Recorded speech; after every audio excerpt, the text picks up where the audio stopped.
এখন আপনি যদি দাবি করেন যে অমুক হলো ঈশ্বর, দাবি করেন অমুক হলো আল্লাহ সুবহানাহু ওয়া তাআলা, তাহলে তাকে চার লাইনের সঙ্গে সাথে মেলান। তাহলে মুসলিমদের আমাদের কোনো আপত্তি থাকবে না, আমরা সেই লোককে ঈশ্বর বলে মানব, আমরা মেনে নেব সেই আল্লাহ সুবহানাহু ওয়া তাআলা। তাহলে কাকে ঈশ্বর বলবেন? তাদের সবাইকে এক এক করে আনুন। অনেকে হয়তো বলবে যে ভগবান রজনীশ, ও শো, সে হলো মহান ঈশ্বর, আসুন তাকে পরীক্ষা করি। প্রথম পরীক্ষা হচ্ছে কুল হুয়াল্লাহু আহাদ, বলো তিনি আল্লাহ এক অদ্বিতীয়। রজনীশের মতো আরো অনেকে আছে, আমাদের দেশে এমন অনেক লোক আছে, তারপরও রজনীশের ভক্তরা হয়তো বলবে না রজনীশ একেবারে আলাদা, সে সবার চেয়ে আলাদা। আচ্ছা, একটা চান্স দিলাম, ঠিক আছে, ধরলাম প্রথম পরীক্ষায় পাশ করেছে, সমস্যা নেই। দ্বিতীয় পরীক্ষা আল্লাহুস সামাদ, আল্লাহ তিনি অবিনশ্বর, চিরস্থায়ী, তার কোনো সাহায্যের প্রয়োজন হয় না, তিনি অন্যান্যদের সাহায্য করে থাকেন। রজনীশ আমরা ভালো করে জানি, রজনীশ ভুগছিল দুরারোগ্য অ্যাজমাই, ডায়াবেটিসে। সে তার নিজের অসুখই সারাতে পারে না, কিভাবে সারাবে আপনার আমার অসুখ? সে যখন সে আমেরিকায় ছিল, আমেরিকান সরকার তাকে জেলে আটকে রেখেছিল। চিন্তা করেন, ঈশ্বরকে আটকে রাখা হয়েছে, নিজেকেই সে মুক্ত করতে পারে না, তাহলে মানুষকে কিভাবে বিপদ থেকে মুক্ত করবে? তারপর রজনীশ একটা বিবৃতি দিয়েছিল যে তারা আমার উপর বিষ প্রয়োগ করেছে, স্লো পয়জনিং। চিন্তা করেন, ঈশ্বরকে স্লো পয়জনিং করা হচ্ছে, তাকে এই পরীক্ষায় ফেলেন। তখন গ্রিসের আর্ক বিশপ বলেছিল, যদি আপনারা এই রজনীশকে দেশ থেকে বের না করেন, আমরা তার বাড়ি ভেঙে ফেলবো, তার ভক্তদের বাড়ি ঘর ভেঙে ফেলবো। গ্রিসের প্রেসিডেন্ট তখন রজনীশকে তাড়িয়ে দিয়েছিল। সে কি অবিনশ্বর আর চিরস্থায়ী? তৃতীয় পরীক্ষা লাম ইয়ালিদ ওয়া লাম ইউলাদ, তিনি জন্ম নেননি, কাউকে জন্ম দেননি। আমি জানি না রজনীশের কতগুলো সন্তান, তবে এটা জানি তার বাবা ছিল আর মাও ছিল। সে জন্মেছিল ডিসেম্বর মাসের 11 তারিখে 1931 সালে জব্বলপুরে, আর মারা গেছে জানুয়ারি মাসের 19 তারিখে 1990 সালে। তবে আপনি যদি পুনাতে তার আশ্রমে যান, সেখানে লেখা আছে ভগবান রজনীশ কখনো জন্মাননি, কখনো মরেননি, তবে তিনি পৃথিবীতে ভ্রমণ করেছেন। শুরু ডিসেম্বর মাসের 11 তারিখ 1931 সাল, শেষ জানুয়ারির 19 তারিখ 1990 সালে। সেখানে একটা লেখা নেই যে পৃথিবীর মোট 21টা দেশে তাকে ঢোকার অনুমতি দেওয়া হয়নি, তাকে ভিসা দেওয়া হয়নি। সে যেতে চেয়েছিল, কিন্তু 21টা দেশ তাকে অনুমতি দেয়নি। চিন্তা করেন, ঈশ্বর পৃথিবীতে ভ্রমণ করছেন, ঈশ্বর পৃথিবীতে ঘুরে বেড়াচ্ছেন, কিন্তু 21টা দেশে তিনি যেতে পারছেন না। এমন ঈশ্বরে বিশ্বাস করেন নাকি? সর্বশেষ পরীক্ষা ওয়ালাম ইয়াকুল্লাহু কুফুয়ান আহাদ, এবং তার সমতুল্য কেউ নেই, তার সমতুল্য কিছুই নেই এই বিশ্বজগতে, কিছুই নেই যার সাথে তুলনা করা যায়। যখনই মনের মধ্যে ঈশ্বরের কোনো ছবি দেখবেন বা তার ছবি আঁকবেন, সে ঈশ্বর নয়। আমরা ভালো করে জানি যে রজনীশের লম্বা চুল ছিল, তার লম্বা দাড়ি ছিল, চুল দাড়ি ছিল সাদা, গায়ে একটা চাদর পরত। যখনই আপনি মনে মনে ঈশ্বরের একটা ছবি আঁকবেন, সে তাহলে কোনো ঈশ্বর নয়। ওয়ালাম ইয়াকুল্লাহু কুফুয়ান আহাদ।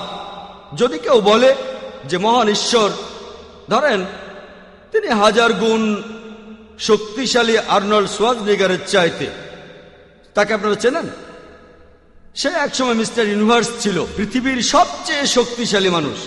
যদি কেউ বলে যে মহান ঈশ্বর তিনি 1000 গুণ শক্তিশালী আর্নল্ড শোয়ার্জনেগারের চেয়ে বা দারা সিং এর চেয়ে অথবা কিংকং এর চেয়ে, সে ঈশ্বর না। যখনই আপনি কারোর সাথে তার তুলনা করবেন, হোক সেটা 1000 গুণ, হোক সেটা লক্ষ গুণ, হোক সেটা কয়েক কোটি গুণ, যখনই আপনি কারোর সাথে তার তুলনা করবেন, সে ঈশ্বর নয়। ওয়ালাম ইয়াকুল্লাহু কুফুয়ান আহাদ। বিশ্বজগতে তার সমতুল্য কিছুই নেই। আমি এই দায়িত্বটা দর্শকদের উপরই দিচ্ছি, আপনাদের উপরই দিচ্ছি। আপনারাই মতামতটা দেন, আপনারা যে ঈশ্বরকে মানেন, যে ঈশ্বরকে আপনারা বিশ্বাস করেন সেই ঈশ্বরকে আপনারা এভাবে পরীক্ষা করেন। কোরআনের এই 4টি পরীক্ষা, যদি যে ঈশ্বরকে আপনি মানেন সে এই পরীক্ষায় পাশ করে, মুসলিমরা আমরা কোনো আপত্তি ছাড়াই ঈশ্বর বলে তাকে মেনে নেব। তা না হলে সিদ্ধান্তটা আপনাকেই নিতে হবে। এখন এই যুক্তিটা শোনার পরে কিছু নাস্তিক তারা মানতে পারে যে আসলেই ঈশ্বর বলে কেউ আছেন, কিন্তু বেশিরভাগ নাস্তিকই এটা মানবে না। তারা তখন বলবে, আমরা এরকম সংজ্ঞায় বিশ্বাস করি না, আমরা এখানে বিশ্বাস করব অকাট্য প্রমাণে, আমরা বিশ্বাস করি বিজ্ঞানে। আমিও একমত যে বর্তমানে পৃথিবীতে চলছে বিজ্ঞান আর প্রযুক্তির যুগ। তাহলে আসুন বিজ্ঞান দিয়ে কোরআনকে পরীক্ষা করে দেখি। আমরা আসুন দেখি কোরআন বিজ্ঞান সম্পর্কে কি বলেছে। বর্তমানের এই পৃথিবীতে এখন বিজ্ঞান আর প্রযুক্তির যুগ। আমরা এমন ঈশ্বর মানি না। বিজ্ঞান দিয়ে প্রমাণ করে দেখান যে ঈশ্বর বলে একজন আছে, তাহলে আমরা বিশ্বাস করব।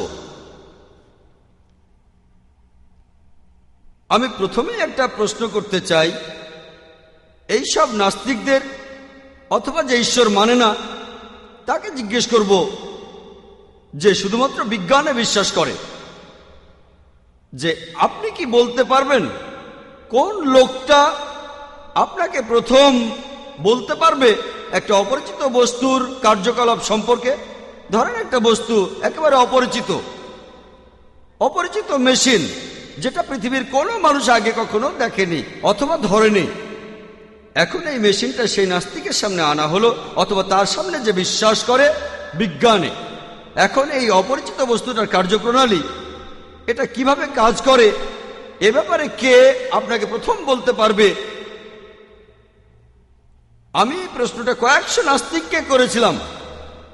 কিছুক্ষণ চিন্তা করার পর তারা বলেছে, হয়তো এর সৃষ্টিকর্তা, যে লোকটা এই বস্তুটা বানিয়েছে। কেউ হয়তো বলবে আবিষ্কারক, কেউ হয়তো বলবে উৎপাদনকারী, কেউ বলবে প্রস্তুতকারক। তারা যাই বলুক না কেন বিশ্বাস করেন উত্তরটা এমন কিছু একটা হবে। হয় বলবে স্রষ্টা, আবিষ্কারক, উৎপাদনকারী, প্রস্তুতকারক। আমি অনেক নাস্তিককে এই প্রশ্নটা করেছি, আর তারা সবাই এমন উত্তরই দিয়েছে। তারা যে উত্তরের দিক না কেন সেটা মেনে নেব, উত্তরটা আমি মনে রাখবো, এরকমই কিছু হবে। পরের লোকটা হতে পারে বস্তুটা স্রষ্টা তাকে বলেছে, অথবা কেউ হয়তো গবেষণা করেছে, কিন্তু প্রথমে যে বলতে পারবে সে হবে স্রষ্টা বা উৎপাদনকারী, আবিষ্কারক অথবা প্রস্তুতকারী। আমি তখন তাকে বলবো যে বিজ্ঞানে বিশ্বাস করে এই পৃথিবীটা কিভাবে সৃষ্টি হলো, আমাদের এই বিশ্বজগৎ কিভাবে সৃষ্টি হলো। সে আমাকে বলবে যে প্রথমে পুরো বিশ্বজগৎ ছিল একটা বিন্দু, প্রাইমারি নেবুলা। তারপর একটা বিস্ফোরণ হলো, সবকিছু আলাদা হয়ে গেল। এভাবেই সৃষ্টি হলো বিশ্বজগৎ। তারপরে বিভিন্ন নক্ষত্র আর গ্রহ সৃষ্টি হলো। আমি তাকে বলবো, এই সব রূপকথা আপনি কোত্থেকে জানলেন? সে বলবে, না, এগুলো রূপকথা না, এগুলো প্রতিষ্ঠিত সত্য, এর পক্ষে এখন প্রমাণ আছে। আমি বলবো, এইসব রূপকথা আপনি কোত্থেকে জানতে পেরেছেন? সে বলবে, না, এটা তো বৈজ্ঞানিক সত্য, এটা রূপকথা না। কিছুদিন আগে এটা জেনেছি। এখানে কিছুদিন আগে মানে 50 বছর আগে বা 100 বছর আগে, কিছুদিন আগে। আর 1973 সালে কয়েকজন বিজ্ঞানী নোবেল প্রাইজ পেয়েছেন বিগ ব্যাং থিওরি বর্ণনা করার জন্য। তখন আমি বলবো, ঠিক আছে, আপনি বলছেন এটা সত্যি, আমিও মেনে নিলাম। তবে এই সম্পর্কে কি বলবেন যেটা 1400 বছর আগে থেকে লেখা আছে পবিত্র কোরআনে সূরা আনবিয়ার 30 নম্বর আয়াতে উল্লেখ করা হয়েছে, আওয়ালাম ইয়ারাল্লাযিনা কাফারু, অবিশ্বাসীরা কি ভেবে দেখে না, আন্নাস সামাওয়াতু ওয়াল আরদা কানা তারাতকান ফাফাতাকনাহুমা, যে আকাশমণ্ডলী এবং পৃথিবী একসাথে মিশেছিল, তারপর আমি তাদের পৃথক করে দিলাম। এই কোরআন যেটা নাজিল হয়েছে 1400 বছর আগে, আর ঐতিহাসিক বিভিন্ন তথ্য দিয়ে প্রমাণ করা যায় এই পবিত্র কোরআন এটা পৃথিবীতে আছে 1400 বছর ধরে। কিভাবে এই পবিত্র কোরআন বলছে বিগ ব্যাং থিওরি সম্পর্কে? এখানে সংক্ষেপে বলা হয়েছে এটা নাকি আমরা জেনেছি কিছুদিন আগে, 50 বছর আগে, 100 বছর আগে। তাহলে কোরআনে এই কথাটা কিভাবে আসলো? সেই নাস্তিক বলবে হয়তো কেউ আন্দাজে বলেছে। আমি তাকে চ্যালেঞ্জ করব না, তাকে আমি চ্যালেঞ্জ করব না। আরেকটা প্রশ্ন করি, আমাদের এই পৃথিবী এটার আকার কেমন? সে আমাকে বলবে আগেকার দিনে মানুষ ভাবতো যে পৃথিবী সমতল। মানুষ তখনকার দিনে দূরে যেতে ভয় পেত, কারণ পড়ে যেতে পারে। কিন্তু এখন বিজ্ঞানের সাহায্যে আমরা প্রমাণ করতে পারি পৃথিবী সমতল না, আসলে বর্তুলাকার। এটা কবে জেনেছি? কিছুদিন আগে, 100 বছর আগে, 200 বছর আগে আমরা জানতে পেরেছি। সে যদি জানে তাহলে বলবে প্রথমে যে লোক বলেছিল যে পৃথিবী বর্তুলাকার তিনি স্যার ফ্রান্সিস ড্রেক, 1597 খ্রিস্টাব্দে। আমি তাকে জিজ্ঞেস করব কোরআন কি বলছে জানেন? সূরা লুকমানের 29 নম্বর আয়াতে উল্লেখ করা হয়েছে, বলা হয়েছে যে আল্লাহ তাআলা রাতকে দিনে পরিণত করেন আর দিনকে রাতে পরিণত করেন। পরিণত করা মানে ধীরে ধীরে পরিবর্তন। রাত ধীরে ধীরে দিনে পরিবর্তিত হয় আর দিন ধীরে ধীরে রাতে পরিবর্তিত হয়ে যায়। এটা কখনোই সম্ভব হতো না যদি পৃথিবী সমতল হতো। এটা তখনই সম্ভব যখন পৃথিবী বর্তুলাকার। একই ধরনের কথা বলা হয়েছে সূরা জুমারের 5 নম্বর আয়াতে উল্লেখ করা হয়েছে যে রাত দিনকে আচ্ছাদিত করে আর দিন রাতকে আচ্ছাদিত করে। এখানে আরবি শব্দটা হচ্ছে কাওয়ারা। যেমন আপনারা মাথার চারপাশে পাগড়ি বাঁধেন, পেঁচানো। এই পেঁচানো, এই আচ্ছাদন রাতের উপরে দিন অথবা দিনের উপরে রাত, এটা শুধু তখনই সম্ভব যদি পৃথিবী হয় বর্তুলাকার। পৃথিবী সমতল হলে এটা সম্ভব না। আপনি বললেন এটা জেনেছি কিছুদিন আগে। আপনি কি বলতে পারবেন 1400 বছর আগে কে এই কথাগুলো কোরআনে উল্লেখ করতে পারে? হতে পারে এটাও আন্দাজে বলা হয়েছে, আন্দাজ সত্যি হয়েছে, আন্দাজে বলেছে আর সত্যি হয়ে গেছে। আমি চ্যালেঞ্জ করব না, বলে যাব। চাঁদের আলো আমরা দেখতে পাই।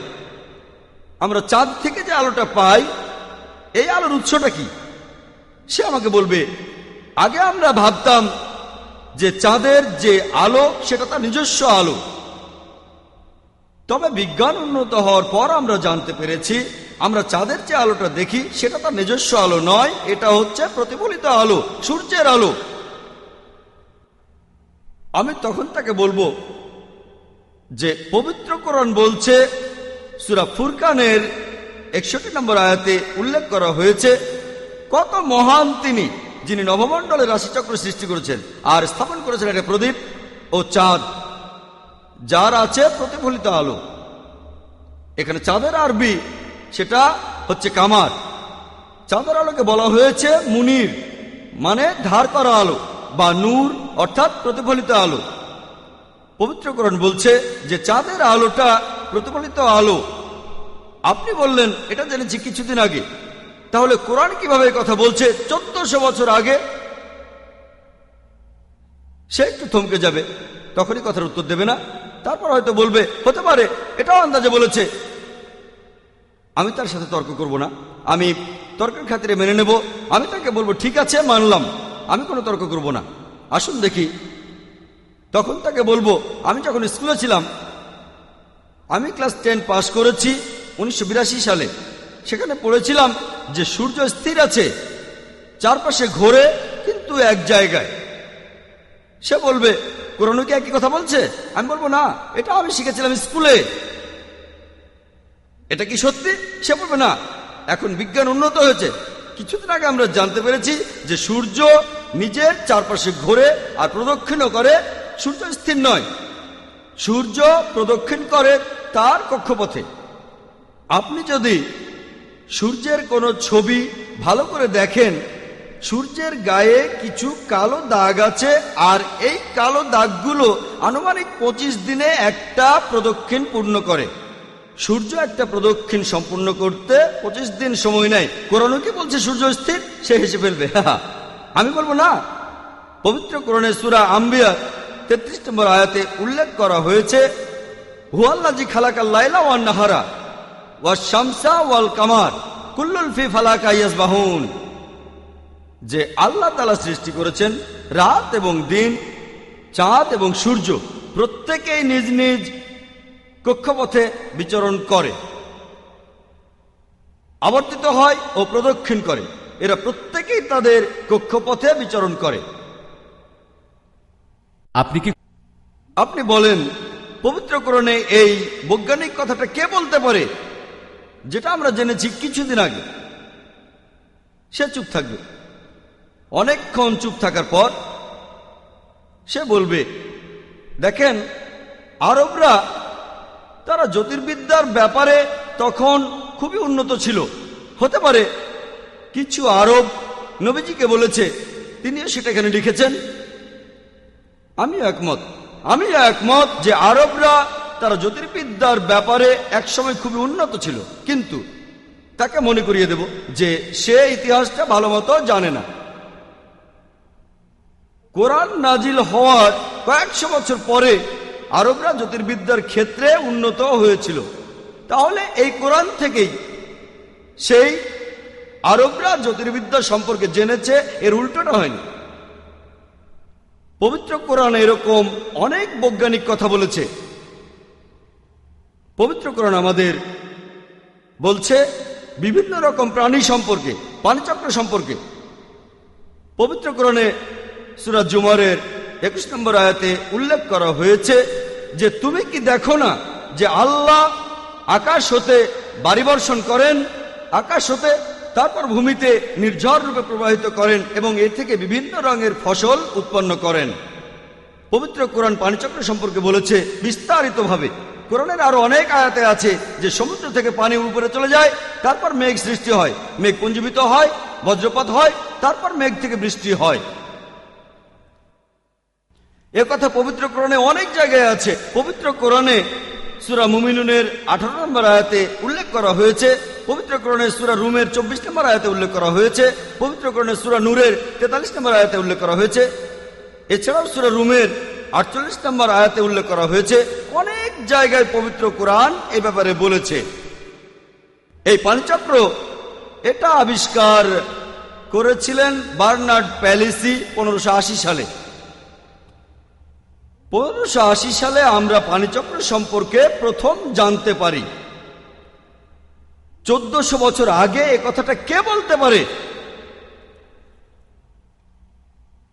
আর ভূগোলের ক্ষেত্রে সেই নাস্তিক বলবে ভূগোলের ক্ষেত্রে ফোল্ডিং নামে একটা ব্যাপার আছে। আমরা যে পৃথিবীতে বাস করি তার উপরের স্তরটা খুবই পাতলা। বিভিন্ন পাহাড় পর্বত এই ফোল্ডিং এর কারণে পৃথিবীর নড়াচড়া বন্ধ হয়, এতে করে পৃথিবী স্থির হয়ে থাকে। আমি তাকে বলবো যে পবিত্র কোরআনে সূরা নাবার 6 নম্বর আয়াত ও 7 নম্বর আয়াতে উল্লেখ করা হয়েছে যে আমি কি করিনি পৃথিবীর ভূমিকে সজ্জা, ওয়াল জিবালা আওতাদা, এবং পর্বত সমূহকে কিলক। কোরআন বলছে পর্বতকে বানানো হয়েছে কিলকের মতো, তাবুর খুঁটির মতো। আর বিজ্ঞানীরা এখন আমাদের একথাটাই বলেন, তাবুর খুঁটির মতো। পর্বতগুলো তাবুর খুঁটির মতো। এছাড়াও পবিত্র কোরআনে সূরা আম্বিয়ার 31 নম্বর আয়াতে উল্লেখ করা হয়েছে, বলা হয়েছে যে আমি পৃথিবীতে সৃষ্টি করেছি সুদৃঢ় পর্বতমালা যাতে পৃথিবী ঢলে না পড়ে। কোরআন বলছে পর্বত বানানো হয়েছে যাতে করে পৃথিবী ঢলে না পড়ে।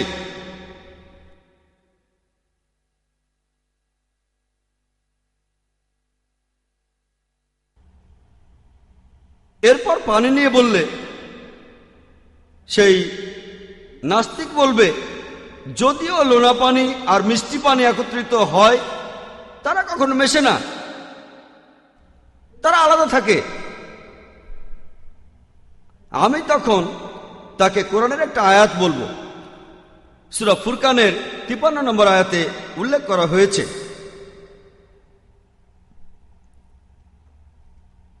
যে আল্লাহ তাআলা সৃষ্টি করেছেন দুই প্রকার পানির দুইটি প্রবাহ, একটা মিষ্টি সুপেয়, অন্যটা নোনা লবণাক্ত, আর তাদের মধ্যে দিয়েছেন এক অন্তরায়, সে এক অনতিক্রম্য ব্যবধান।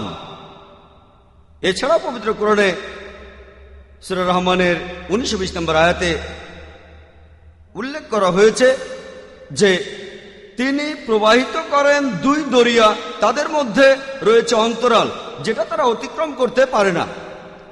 এখনকার বিজ্ঞান আমাদের বলে যে নোনা পানি আর মিষ্টি পানি কখনোই মেশে না, তারা আলাদা থাকে।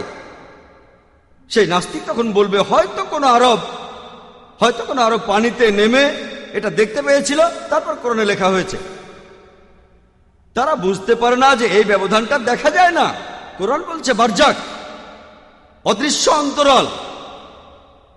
আর এই ব্যাপারটা আপনারা দেখতে পাবেন কেপ টাউনে, দক্ষিণ আফ্রিকার এই প্রদেশে দেখতে পাবেন।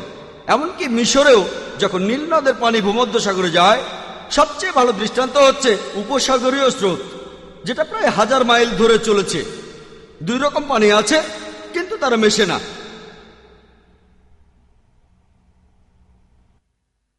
পবিত্র কোরআনে সূরা আনবিয়ার 30 নম্বর আয়াতে উল্লেখ করা হয়েছে ওয়াজআলনা মিনাল মাই কুল্লা শাইইন হাই, প্রাণবান সবকিছু আমি সৃষ্টি করলাম পানি থেকে। তবুও কি তারা বিশ্বাস করবে না? আফালা ইউমিনুন, তবুও কি বিশ্বাস করবে না? কোরআন বলছে প্রাণবান সবকিছু আমি সৃষ্টি করলাম পানি থেকে, তারপরও বিশ্বাস করবে না। চিন্তা করেন, আরবের সেই মরুভূমিতে, সেখানে তো পানির খুবই অভাব। কে এটা চিন্তা করতে পারত যে সব প্রাণী সৃষ্টি হয়েছে পানি থেকে?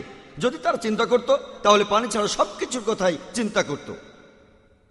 এখনকার বিজ্ঞান আমাদের বলে যে সাইটোপ্লাজম, যেটা হচ্ছে জীবকোষের প্রধান অংশ, এর মধ্যে 80% হচ্ছে পানি, আর প্রত্যেক জীবের শরীরে 50 থেকে 90% হচ্ছে পানি।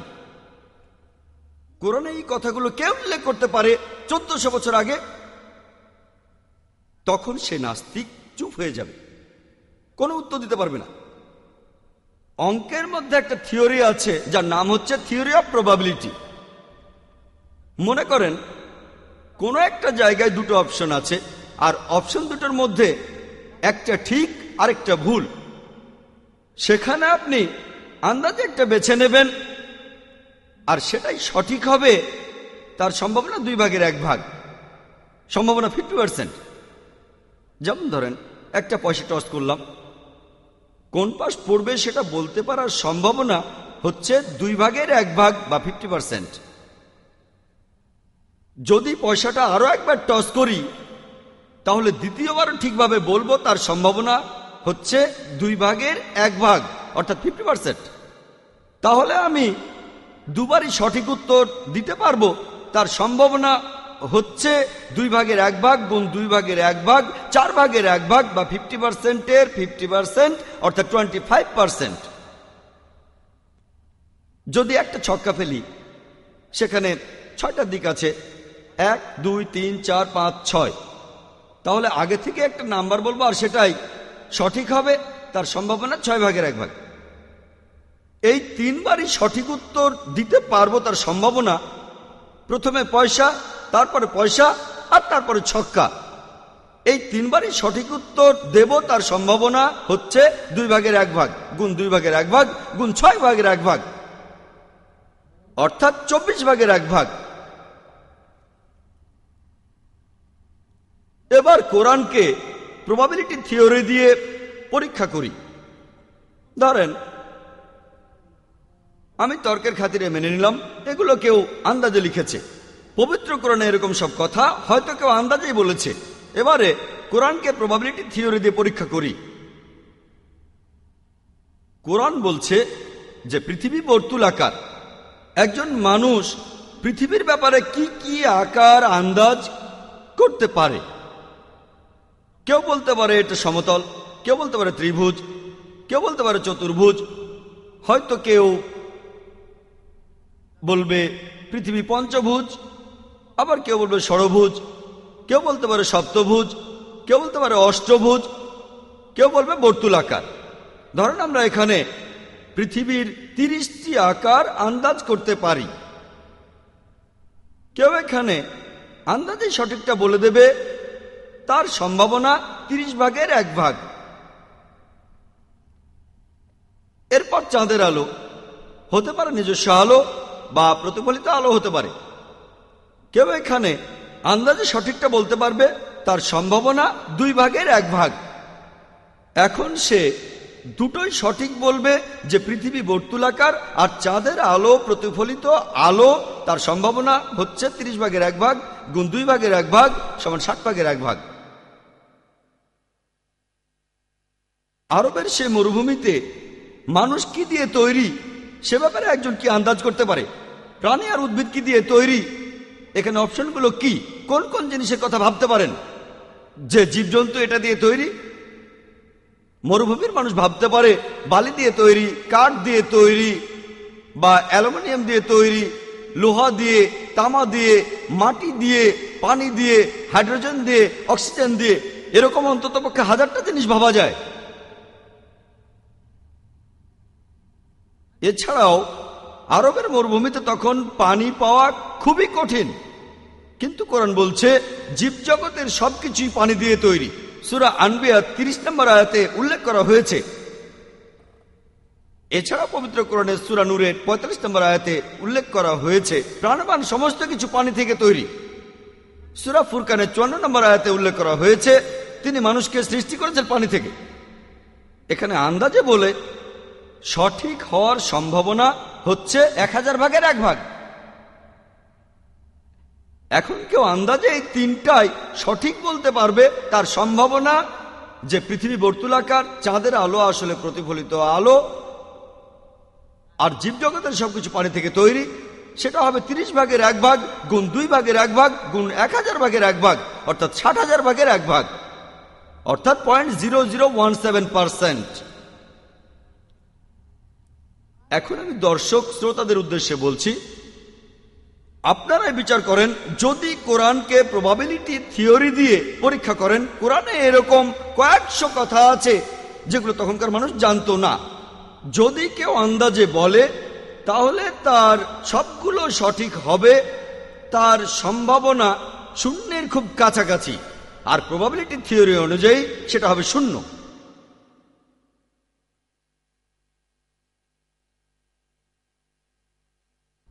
হয়তো কেউ প্রশ্ন করতে পারে যে জাকির, আপনি কি বিজ্ঞানের সাহায্যে কোরআনকে প্রমাণ করেছেন? তাদের মনে করিয়ে দেই যে কোরআন কোনো সায়েন্সের বই না। SCIENCE, এটা একটা সাইনের বই, SIGNS। কোরআনে এরকম 6000-এরও বেশি সাইন আছে, আয়াত 6000-এরও বেশি, আর তার মধ্যে 1000-এরও বেশি আয়াতে বৈজ্ঞানিক তথ্য আছে। আমি বিজ্ঞানের সাহায্যে কোরআনের সত্যতা প্রমাণ করছি না, কারণ কোনো কিছু সত্যতা প্রমাণ করতে গেলে প্রয়োজন একটা মানদণ্ড, যেটা থাকবে সবার উপরে। মুসলিমদের জন্য সবার উপরে হচ্ছে এই কোরআন। সর্বোচ্চ মানদণ্ড হলো কোরআন। কোরআন হলো ফুরকান, যেটা দিয়ে সঠিক আর বেঠিকের পার্থক্য করি। তবে সেই নাস্তিকের ক্ষেত্রে যে শিক্ষিত লোকটা ঈশ্বরে বিশ্বাস করে না, তার ক্ষেত্রে বিজ্ঞান হলো সর্বোচ্চ মানদণ্ড, এটা তার মানদণ্ড। তাই আমি তার মানদণ্ড দিয়ে প্রমাণ করে দেখাচ্ছি কোরআনের কথাগুলো সঠিক। আর আমরা সবাই জানি যে অনেক সময় বিজ্ঞানের কথা দিক পরিবর্তন করে। তাই আমি আজ এখানে সেই সব বৈজ্ঞানিক তথ্য দিয়েছি যেগুলোর সত্যতার পক্ষে যথেষ্ট প্রমাণ আছে। আমি থিওরিগুলোর কথা বলিনি, যেগুলোর ভিত্তি হলো অনুমান। আমি তার মানদণ্ড দিয়ে প্রমাণ করছি যে আপনার মানদণ্ড এই সেদিন যা জানতে পেরেছে 100 বছর আগে, সেই কথাগুলো আগেই বলা হয়েছে এই পবিত্র কোরআনে। তারপর দুজনেই আমরা একমত হব যে কোরআন বিজ্ঞানের চাইতে অনেক উপরে, তাহলে কোরআনই হলো সর্বোচ্চ মানদণ্ড, বিজ্ঞান নয়। কোরআনে এরকম অনেক বৈজ্ঞানিক তথ্য আছে।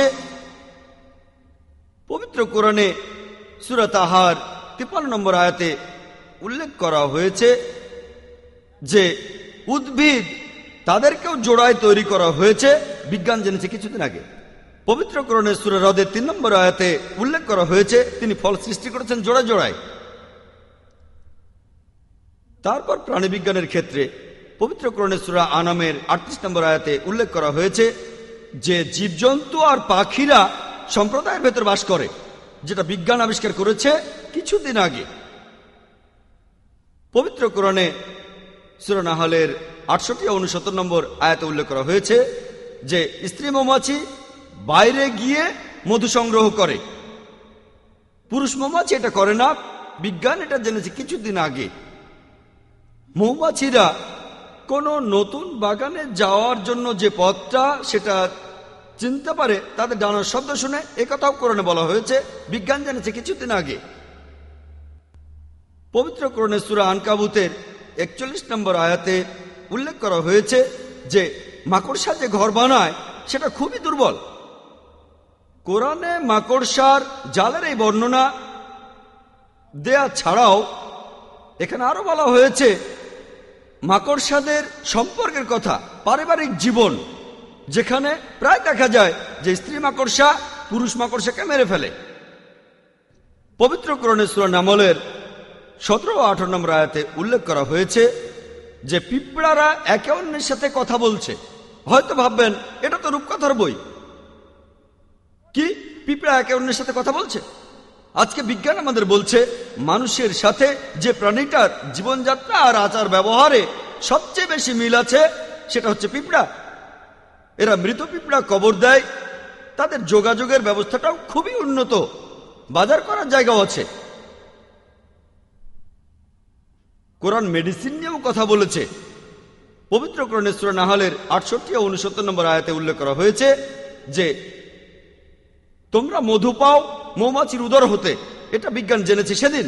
আর এই মধুতে মানুষের জন্য আছে আরোগ্য। আজকে বিজ্ঞান আমাদের বলে যে মধুর মধ্যে কিছু অ্যান্টিসেপটিক বৈশিষ্ট্য আছে, সেজন্য রাশিয়ান সৈন্যরা মধু লাগাতো তাদের ক্ষতস্থানে, আর এজন্য তাদের কাটা ছেঁড়ার পরিমাণও কম ছিল। কিছু অ্যালার্জির চিকিৎসা মধু দিয়ে করা হয়ে থাকে। কোরআন প্রাণীদের নিয়ে আরো কথা বলেছে। পবিত্র কোরআনে সূরা নাহলের 66 নম্বর আয়াতে উল্লেখ করা হয়েছে, এছাড়াও সূরা মুমিনুনের 21 নম্বর আয়াতে উল্লেখ করা হয়েছে, এখানে গবাদি পশুর রক্ত চলাচল ও দুধের কথা বলা হয়েছে। কোরআন নাজিল হওয়ার 600 বছর পরে ব্যাপারটা ইবনে নাফিস আবিষ্কার করেন, আর কোরআন নাজিলের 1000 বছর পরে এই ব্যাপারটা স্যার উইলিয়াম হার্ভি পশ্চিমা বিশ্বে এটা প্রচার করেন। পবিত্র কোরআন ভ্রূণবিদ্যা নিয়েও বলেছে। কোরআনের যে আয়াতগুলো প্রথম নাজিল হয়েছিল সেটা সূরা আলাক বা সূরা ইকরা বলা হয়েছে, ইকরা বিসমি রাব্বিকাল্লাযী খালাক খালাকাল ইনসানা মিন আলাক, পাঠ করো তোমার প্রতিপালকের নামে যিনি সৃষ্টি করেছেন, যিনি মানুষকে সৃষ্টি করেছেন ঝুলন্ত একটা বস্তু থেকে, জোকের মতো জিনিস থেকে। এটা ছাড়াও ভ্রূণবিদ্যা সম্পর্কিত আরো অনেক তথ্য যেগুলো কোরআনে আছে সেগুলো নেওয়া হলো প্রফেসর কিতমুরের কাছে। তিনি তখন ভ্রূণবিদ্যা সম্পর্কে শ্রেষ্ঠ বিশেষজ্ঞদের মধ্যে অন্যতম। তিনি কানাডার টরন্টোতে থাকেন। তাকে বলা হয়েছিল কোরআনে ভ্রূণবিদ্যা সম্পর্কিত যেসব কথা আছে সেগুলো কি সত্যি? পবিত্র কোরআনে বলা হয়েছে কোনো বিষয়ে সন্দেহ থাকলে যে জানে তাকে জিজ্ঞেস করো। তাই তারা প্রফেসর কিতমুরকে বলল, এগুলো কি সত্যি? প্রফেসর কিতমুর বললেন, কোরআনে যা বলা হয়েছে তার বেশিরভাগই 100% সঠিক। ভ্রূণবিদ্যা সম্পর্কে কিছুদিন আগে যা জেনেছি তার সাথে মিলে যাচ্ছে, কিন্তু কোরআনে কিছু কথা আছে যেগুলোর ব্যাপারে আমি কিছুই বলতে পারবো না, কারণ আমি নিজেই এগুলো জানি না। সেরকম একটা আয়াত ছিল এটা যে মানুষকে সৃষ্টি করেছি ঝুলন্ত বস্তু থেকে, জোকের মতো জিনিস থেকে। তিনি বললেন আমি জানি না একটা ভ্রূণ জোকের মতো দেখায় কিনা। তারপর তিনি একটা জোঁকের ছবি নিয়ে আসলেন। তারপর নিজের ল্যাবে পরীক্ষা করলেন। খুব শক্তিশালী একটা মাইক্রোস্কোপ দিয়ে তিনি ভ্রূণের প্রাথমিক অবস্থা পর্যবেক্ষণ করলেন। সেটা একেবারে মিলে গেল সেই ছবির সাথে। তিনি বললেন, কোরআনে যা বলা হয়েছে সেটা পুরোপুরি সঠিক। তারপর তিনি কোরআন থেকে যা জানলেন সেগুলো তার নতুন বইটাতে তিনি লিখে ফেললেন, দ্য ডেভেলপিং হিউম্যান। আর এই বইটা তৃতীয় সংস্করণের সময় তিনি সেই বছরের সেরা মেডিকেল বইয়ের পুরস্কারটা পেলেন। আর তিনি বলেছেন, পবিত্র কোরআন ভ্রূণবিদ্যা নিয়ে যেসব কথাগুলো বলেছে সেগুলো আমরা জেনেছি কিছুদিন আগে। এটা চিকিৎসা বিজ্ঞানের একটা নতুন শাখা। এই কোরআন কোনো মানুষ লেখেনি, এটা অবশ্যই আসমানি কিতাব। পবিত্র কোরআনে সূরা তারিকের 5 থেকে 7 নম্বর আয়াতে উল্লেখ করা হয়েছে, বলা হয়েছে, মানুষ কি জানে না সে কিভাবে সৃষ্টি হয়েছে?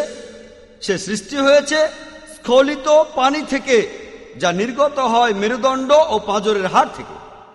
আর এখন আমরা জানি যে জননেন্দ্রিয়, শুক্রাশয় আর ডিম্বাশয় প্রাপ্তবয়স্ক অবস্থায় তৈরি হয়, যেখানে আমাদের কিডনি রয়েছে মেরুদণ্ড ও পাঁজরের 11 ও 12 নম্বর হাড়ের মাঝে।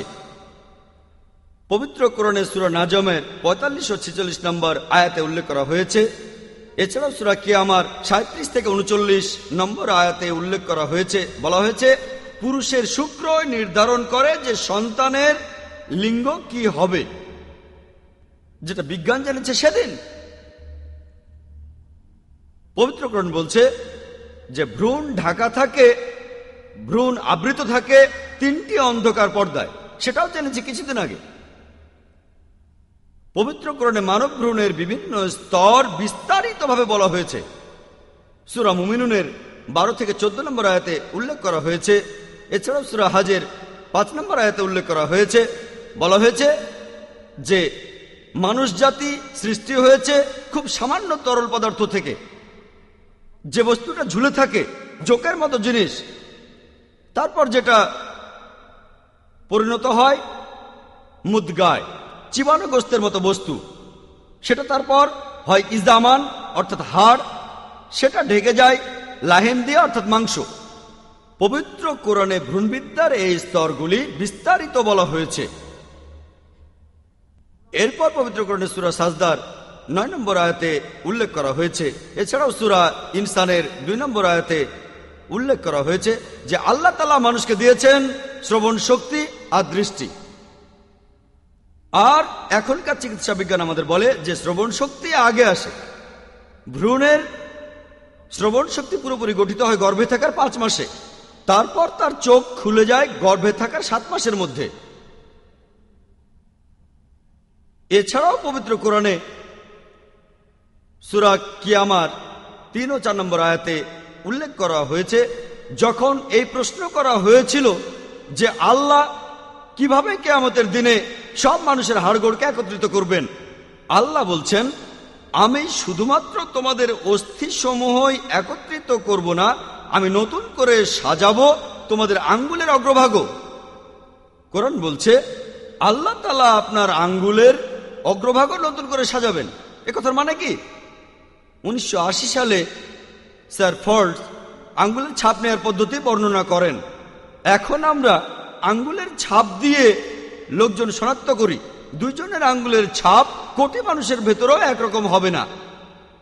পবিত্র কোরআন আঙ্গুলের ছাপের কথা বলেছে 1400 বছর আগে।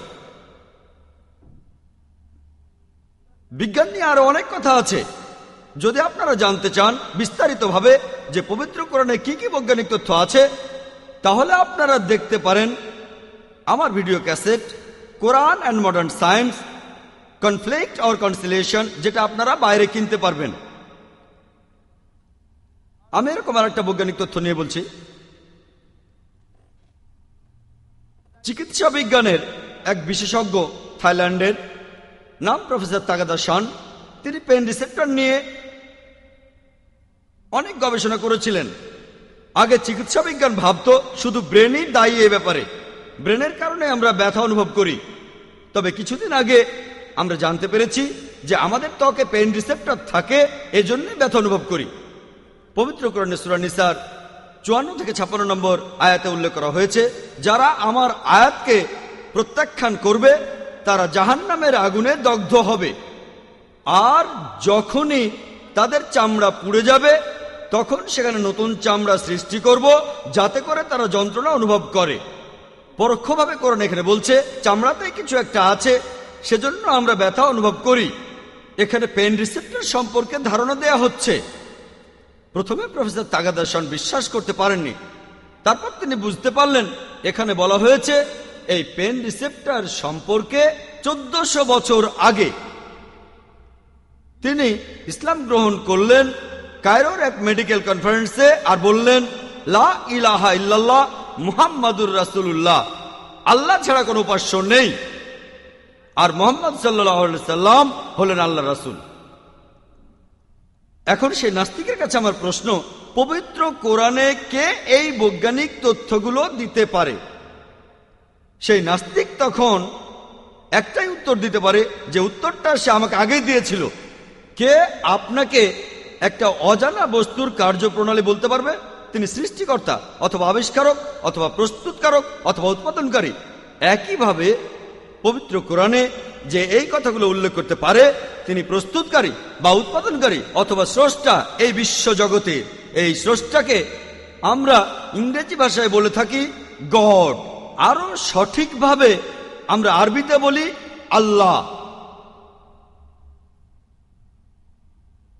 ফ্রান্সিস বেকন তিনি বলেছিলেন, যদি বিজ্ঞান কম জানেন আপনি তাহলে নাস্তিক হবেন, তবে বিজ্ঞান সম্পর্কে গভীরভাবে জানলে আপনি তখন মহান সৃষ্টিকর্তাকে বিশ্বাস করবেন।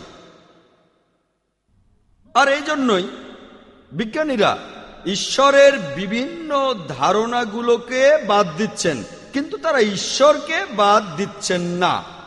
তারা ঈশ্বরের বিভিন্ন ধারণাকে বাদ দিচ্ছেন, লা ইলাহা, আল্লাহ ছাড়া, ইল্লাল্লাহ।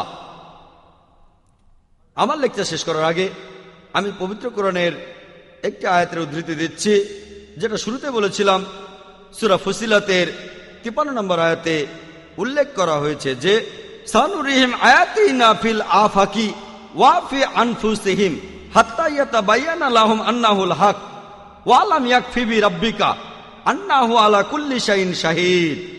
তাদের জন্য আমার নিদর্শনগুলো দেখাবো বিশ্বজগতে আর তাদের নিজেদের মধ্যে, ততক্ষণ পর্যন্ত যতক্ষণ না তাদের কাছে সুস্পষ্ট হয় যে এটাই সত্য। ওয়া আখির দাওয়ানা আলহামদুলিল্লাহি রাব্বিল আলামিন।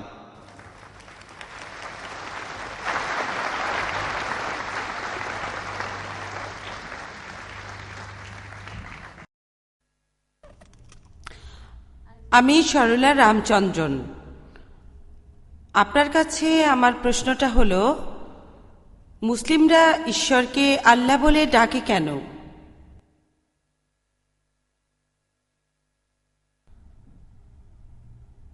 বোন, আপনি প্রশ্ন করলেন আমরা মুসলিমরা ঈশ্বরকে কেন আল্লাহ বলি। আমার লেকচারের আগে আপনাদের সামনে আমি আল্লাহর সংজ্ঞা দিয়েছি পবিত্র কোরআন থেকে।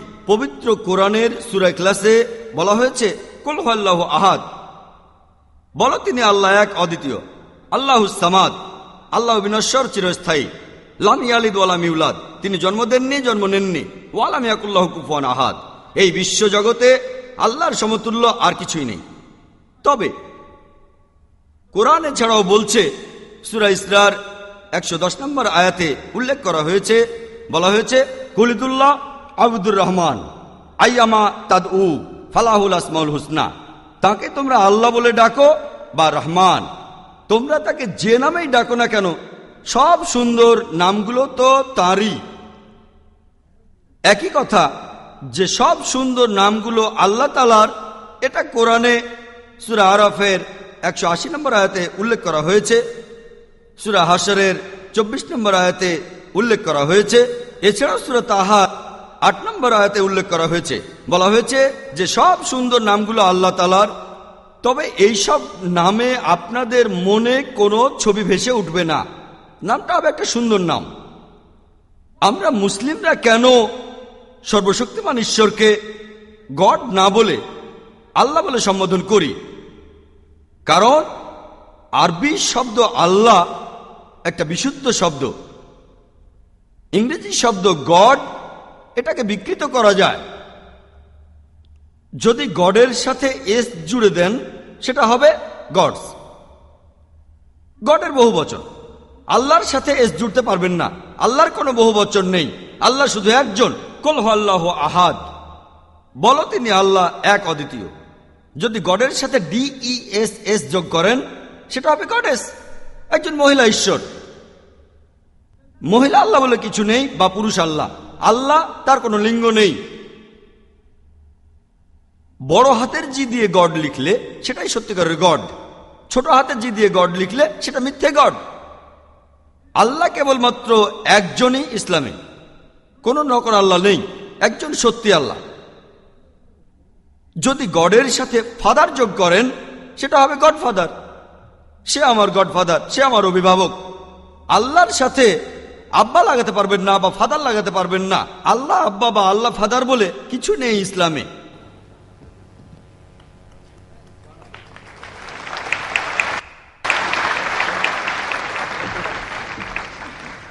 যদি গডের সাথে মাদার লাগান সেটা হবে গড মাদার। আল্লাহর সাথে মাদার লাগাতে পারবেন না, বা আম্মি লাগাতে পারবেন না। আম্মি আল্লাহ বলে কিছু নেই ইসলামে।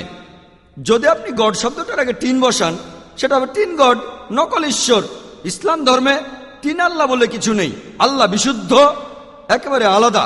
আল্লাহকে যে কোনো নামে ডাকতে পারেন, তবে সেটা হবে একটা সুন্দর নাম। আশা করি উত্তরটা পেয়েছেন।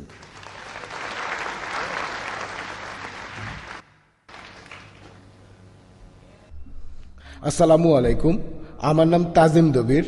আমার প্রশ্নটা হলো, অরুণ শরীফ বলেছেন যে কোরআনের 4 নম্বর সূরায় 11 ও 12 নম্বর আয়াতে উত্তরাধিকারীদের সম্পত্তি ভাগাভাগির কথা আছে। সব অংশ যোগ করলে 1-এর বেশি হয়। সেজন্য অরুণ শরীফ বলেছেন যে কোরআন যিনি লিখেছেন তিনি অঙ্ক জানেন না। এই সম্পর্কে বলবেন? ভাই, আপনি প্রশ্ন করলেন যে অরুণ শরীর কথা অনুযায়ী পবিত্র কোরআনে 4 নম্বর সূরার 11-12 নম্বর আয়াতে সম্পত্তি ভাগাভাগি যদি সবগুলো অংশ যোগ করেন, সব উত্তরাধিকারীদের অংশ যোগ করেন, তার যোগফলটা 1-এর বেশি হবে। সেজন্য তার দাবি যিনি কোরআন লিখেছেন তিনি অঙ্ক জানেন না। আমি কথা আগেও বলেছি, এমন অনেক লোক আছে যারা কোরআনের ভুল বের করেছে, কিন্তু যদি ভালো করে দেখেন সবগুলো অভিযোগই আসলে সত্যি না, একটাও প্রমাণিত না, একটাও সত্যি না। উত্তরাধিকারীদের অংশ নিয়ে কোরআন বলেছে অনেকগুলো আয়াতে। সূরা বাকারার 180 নম্বর আয়াতে উল্লেখ করা হয়েছে, সূরা বাকারা 240 নম্বর আয়াতে উল্লেখ করা হয়েছে, সূরা নিসার 9 নম্বর আয়াতে উল্লেখ করা হয়েছে, সূরা নিসার 19 নম্বর আয়াতে উল্লেখ করা হয়েছে, সূরা মাইদার 105 নম্বর আয়াতে উল্লেখ করা হয়েছে। অনেক জায়গায় আছে। তবে উত্তরাধিকারীদের প্রাপ্য অংশ সম্পর্কে একেবারে বিস্তারিত বলা হয়েছে সূরা নিসায়।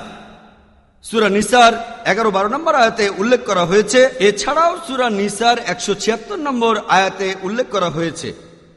অরুণ শরীফ যা বলেছেন সে সম্পর্কে আমি এখন কিছু বলি, যে পবিত্র কোরআনে সূরা নিসার 11-12 নম্বর আয়াতে বলা হয়েছে উত্তরাধিকার হিসেবে সম্পত্তি পাওয়ার ব্যাপারে সন্তানদের ক্ষেত্রে পুত্র কন্যার চাইতে দ্বিগুণ পরিমাণ সম্পত্তি পাবে। কিন্তু শুধু কন্যা থাকলে 2 বা তার বেশি তারা পাবে 2/3। মাত্র একজন কন্যা থাকলে সে অর্ধেক পাবে। তারপর বলা হয়েছে পিতামাতার ক্ষেত্রে প্রত্যেকে পাবে 1/6। সে লোকে সন্তান না থাকলে, নিঃসন্তান হলে মা পাবে 1/3। উইল করা আর ঋণ শোধের পরে যে সম্পদ থাকে তার উপর। 12 নম্বর আয়াত বলছে যে তোমাদের স্ত্রীদের পরিত্যক্ত সম্পত্তির উপর তোমরা অর্ধেক পাবে, সে নিঃসন্তান হলে। সন্তান থাকলে 1/4। ওসিয়ত পালন আর ঋণ শোধের পর স্ত্রীদের ক্ষেত্রে আবার এমনও হয়, তোমাদের সন্তান না থাকলে 1/4, আর সন্তান থাকলে 1/8। আপনাদের কোনো সন্দেহ থাকলে ব্যাপারটা নিয়ে বাসায় গিয়ে মিলিয়ে দেখতে পারেন। এক কথায় পবিত্র কোরআনের সূরা নিসার 11 নম্বর আয়াতে উত্তরাধিকারের অংশ নিয়ে প্রথমেই বলা হচ্ছে সন্তানদের কথা, তারপর বাবা মার কথা, তারপরে 12 নম্বর আয়াতে বলা হয়েছে স্বামী বা স্ত্রীর কথা। উত্তরাধিকার নিয়ে ইসলাম ধর্মে বিস্তারিত বলা হয়েছে, পবিত্র কোরআনে শুধু মূল কাঠামোটা সম্পর্কে বলা হয়েছে। আরো বিশদভাবে আপনারা জানতে পারবেন হাদিসে। উত্তরাধিকারের এই ব্যাপারটা নিয়ে একজন মানুষ সারা জীবন গবেষণা করতে পারে। আর অরুণ সুরি ভেবেছেন এ দুটো আয়াত পড়েই তিনি সবকিছু জেনে ফেলেছেন। এমন একটা উদাহরণ হচ্ছে, একজন স্টুডেন্ট পাটিগণিতের সরল অঙ্ক করছে, কিন্তু সরল করার মূল নিয়মটাই জানে না। সেটা হলো বডমাস। এই বডমাসের নিয়ম অনুযায়ী BODMAS সব প্রথমে যে চিহ্নই থাকুক না কেন, যোগ বিয়োগ গুণ ভাগ, প্রথমে আমরা যে কাজটা করব ব্র্যাকেট অফ করা, BO, তারপর D ডিভিশন মানে ভাগ, তারপর M মাল্টিপ্লিকেশন গুণ, তারপর A এডিশন যোগ, তারপর S সাবট্রাকশন বিয়োগ। আপনি সরলের এই নিয়মটা বদমাস না জানলে প্রথমে যদি বিয়োগ করেন, তারপর গুণ করেন, তারপর যোগ, তারপর ব্র্যাকেট অফ করেন, তাহলে উত্তরটা অবশ্যই ভুল হবে। একইভাবে অরুণ সুরি নিজেই অঙ্ক জানেন না, উত্তরাধিকারের অংশ কিভাবে ভাগাভাগি হবে ইসলামের আইন অনুযায়ী। উত্তরাধিকারের অংশ ভাগাভাগির ক্ষেত্রে ইসলামের আইন অনুযায়ী প্রথম হিসাব করা হয় স্বামী বা স্ত্রীকে, তারপর বাবা মাকে, তারপর যে অংশটা বাকি থাকে সে অংশটা সন্তানরা পায়। যদি এভাবে হিসেব করেন তাহলে অংশগুলো যোগ করলে কখনোই একের বেশি হবে না। আশা করি উত্তরটা পেয়েছেন।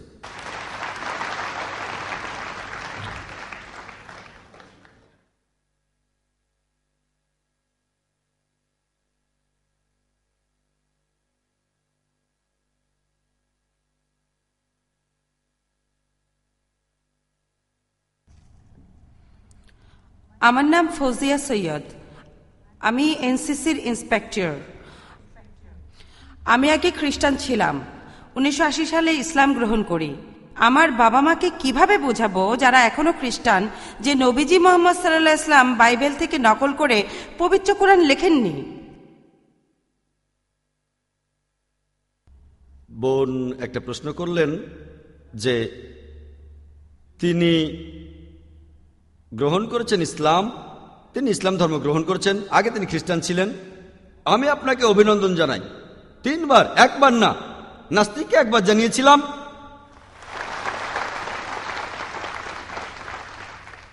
আপনাকে অভিনন্দন জানাই 3 বার, কারণ আপনি বলেছেন লা ইলাহা, তারপর ইল্লাল্লাহ, আর তারপর মুহাম্মদুর রাসূলুল্লাহ, অর্থাৎ আল্লাহ ছাড়া কোনো উপাস্য নেই এবং মুহাম্মদ সাল্লাল্লাহু আলাইহি সাল্লাম হলেন আল্লাহর রাসূল। আমি আপনাকে অভিনন্দন জানাই। আপনি প্রশ্ন করলেন যে কিভাবে প্রমাণ করবেন, কিভাবে আপনার আত্মীয় স্বজনকে বোঝাবেন যে পবিত্র কোরআন নকল করা হয়নি, কোরআনের কথা অন্য কোনো বই থেকে নেওয়া হয়নি অথবা বাইবেল থেকে। আমি আগেও বলেছি এটা ঐতিহাসিক সত্য যে নবীজি নিরক্ষর ছিলেন, এতেই সব প্রমাণিত হয়। আর পবিত্র কোরআন বলছে, সূরা আরাফের 157 নম্বর আয়াতে উল্লেখ করা হয়েছে যে তারা অনুসরণ করে সেই নবীকে, সেই রাসূলকে অনুসরণ করে, নিরক্ষর নবী যার উল্লেখ আছে তাদেরই গ্রন্থে তাওরাত ও ইনজিলে। আপনি যদি বাইবেল পড়েন, এটার উল্লেখ আছে বুক অব আইজায়াতে 29 নম্বর অধ্যায়ের 12 অনুচ্ছেদে, আসমানি কিতাব দেয়া হবে সেই নবীকে যে পড়তে জানে না। কোরআন বলছে তাদের ধর্মগ্রন্থে আছে, আপনারা যদি বাইবেল পড়েন দেখতে পাবেন আইজায়ার 29 নম্বর অধ্যায়ের 12 অনুচ্ছেদে যে পশ্চিমারা অভিযোগ করে যে নবীজি বাইবেল থেকে কপি করেছেন, নাউজুবিল্লাহ, তারা এটা বুঝতে পারে না যে আমাদের নবীজির সময়কালে কোনো আরবি বাইবেল ছিল না। প্রথম সবার আগে ওল্ড টেস্টামেন্টের যে আরবি অনুবাদটা করা হয়েছিল সেটা লিখেছেন আর সেডিয়াস গাউন, এবং সেটা 900 CE অর্থাৎ কমন এরা, নবীজি মারা যাওয়ার 200 বছরের পরে। আর নিউ টেস্টামেন্টের প্রথম আরবি অনুবাদটা করা হয়েছিল। এটা ছাপিয়েছিলেন আরপিনিয়াস 1616 খ্রিস্টাব্দে, নবীজি সাল্লাল্লাহু আলাইহি সাল্লাম মারা যাওয়ার প্রায় ধরেন 1000 বছর পরে। আমি এটা মানি, কোরআন আর বাইবেলের মধ্যে কিছু কিছু ব্যাপারে বেশ মিল আছে। তার মানে এই না যে পরের জন আগের জনেরটা কপি করেছে। ব্যাপারটা এমনও হতে পারে তারা দুজনেই অন্য কোনো উৎস থেকে পেয়েছেন সেটা। আল্লাহ সুবহানাহু ওয়া তাআলার সবগুলো আসমানি কিতাবেই কিছু কমন নির্দেশ আছে, এক ঈশ্বরের কথা। কিছু আদেশ একই রকম। আগের আসমানি কিতাবগুলো ছিল একটা নির্দিষ্ট সময়ের জন্য, আর একথা আমি আগেই বলেছি, কিতাবগুলোর কথা বদলে গেছে, কথাগুলো বিকৃত করা হয়েছে, আর অনেক কথা মানুষই লিখেছে, তারপর সেগুলোকে এখানে জুড়ে দিয়েছে। মানুষের বানানো কথা এর মধ্যে জুড়ে দিয়েছে। তবে তারপরেও কিছু কিছু ব্যাপারে বেশ মিল দেখা যাবে। আর শুধুমাত্র এই মিলগুলো দেখেই এটা বলা ভুল হবে যে নবীজি মুহাম্মদ সাল্লাল্লাহু আলাইহি সাল্লাম বাইবেল থেকে নকল করেছেন। তাহলে তো এটাও বোঝায় যে ঈসা আলাইহিস সালাম নাউজুবিল্লাহ ওল্ড টেস্টামেন্ট থেকে কপি করেছেন। ওল্ড আর নিউ টেস্টামেন্টের কথাতে অনেক মিল আছে। এই দুই পক্ষেরই উৎস আসলে একটা। এখন ধরেন কোন স্টুডেন্ট পরীক্ষার হলে নকল করছে। ধরেন আমি পরীক্ষায় কখনোই আমার খাতায় এটা লিখব না যে আমি অমকেরটা দেখে লিখেছি বা মিস্টার অমকের খাতা দেখে দেখে কপি করেছি। মুহাম্মদ সাল্লাল্লাহু আলাইহি সাল্লাম আর আল্লাহ সুবহানাহু ওয়া তাআলা পরিষ্কার বলেছেন যে ঈসা আলাইহিস সালাম, মুসা আলাইহিস সালাম, অন্যান্য সব রাসূল তারা সকলেই ছিলেন আল্লাহর প্রেরিত রাসূল। তাদেরকে প্রাপ্য মর্যাদা আর সম্মান দিয়েছেন। যদি কপি করতেন তাহলে বলতেন না যে ঈসা আলাইহিস সালাম, মুসা আলাইহিস সালাম এরা আল্লাহর প্রেরিত রাসূল। এটাই প্রমাণ তিনি কপি করেননি। শুধু ঐতিহাসিক তথ্যের উপর নির্ভর করে বলা কঠিন